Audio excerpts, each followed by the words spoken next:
Question number 21 देखिए, if 1 milli molar solution of ethyl amine produces pH is equal to 9, then the ionisation constant Kb of ethyl amine is 10 to the power minus x। The value of x is, आपको nearest integer में बताना है, और इसने दिया है कि the degree of ionisation of ethyl amine can be neglected with respect to unity. देखिए इथाइल अमीन क्या होता है, इथाइल अमीन होता है C2H5NH2, राइट। तो जब इसकी रिएक्शन वाटर से करते हैं तो ये क्या बनाएगा, C2H5, वाटर अपना क्या कर देगा, एक H आयन इसको दे देगा और यहाँ पे बन जाएगा OH माइनस, राइट।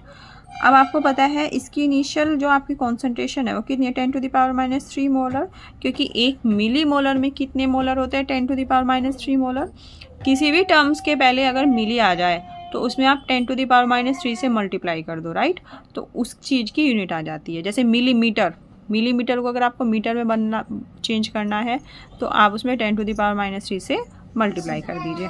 तो चलिए यहाँ से चलते हैं, फिर क्या होगा, जब ये डिसोसिएट होगा तो ऐसे होगा, ये क्या होगा, C है तो इसमें से C अल्फ़ा और C अल्फ़ा आपका क्या होगा, C अल्फ़ा आपका कॉन्सेंट्रेशन कम होगी, C यहाँ से कॉमन लेंगे तो यहाँ बचेगा 1 माइनस अल्फ़ा, यहाँ C अल्फ़ा, ये C अल्फ़ा। अब इसने बोला है कि जो डिग्री ऑफ आयनाइजेशन है वो आपको क्या करना है, इथाइल अमीन की नेग्लेक्ट करनी है विद रिस्पेक्ट टू यूनिटी। तो यूनिटी के कंपैरिजन में, यानी 1 के कंपैरिजन में अल्फ़ा को नेग्लेक्ट करना है, तो इसका मतलब ये C ही है, मतलब लगभग ना के बराबर ये डिसोसिएट हुआ है। यहाँ पे C अल्फ़ा और C अल्फ़ा। अब इसने कहा जब ये डिसोसिएट हो जाता है तो जो आपके सॉल्यूशन की जो pH है वो 9 हो जाती है। आपको पता है कि pH प्लस POH की वैल्यू कितनी होती है, 14।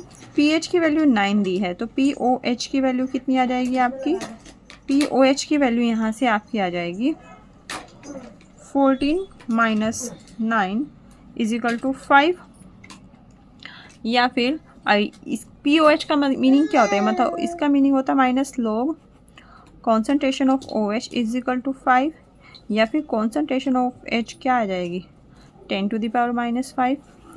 यानी अगर कॉन्सेंट्रेशन ऑफ OH कितनी है आपकी यहाँ पे after dissociation 10 to the power minus 5, इसकी भी 10 to the power minus 5 ही होगी, ओके क्योंकि स्टोइकियोमेट्रिक कोफिशिएंट तो दोनों का क्या है, सेम है।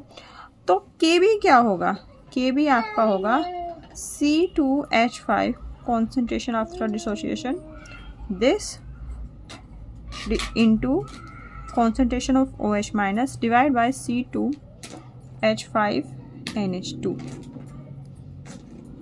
अब इनकी वैल्यू रख देंगे, यहाँ पे इसकी वैल्यू क्या होगी 10 to the power minus 5 into इसकी वैल्यू होगी 10 to the power minus 5, और C2H5NH2 की वैल्यू कितनी होगी 10 to the power minus 3। तो ये आपका आएगा 10 to the power minus 10 divide by 10 to the power minus 3, इसकी वैल्यू आएगी आपकी 10 to the power minus 7। तो x की वैल्यू कितनी होगी, x की वैल्यू होगी आपकी 7।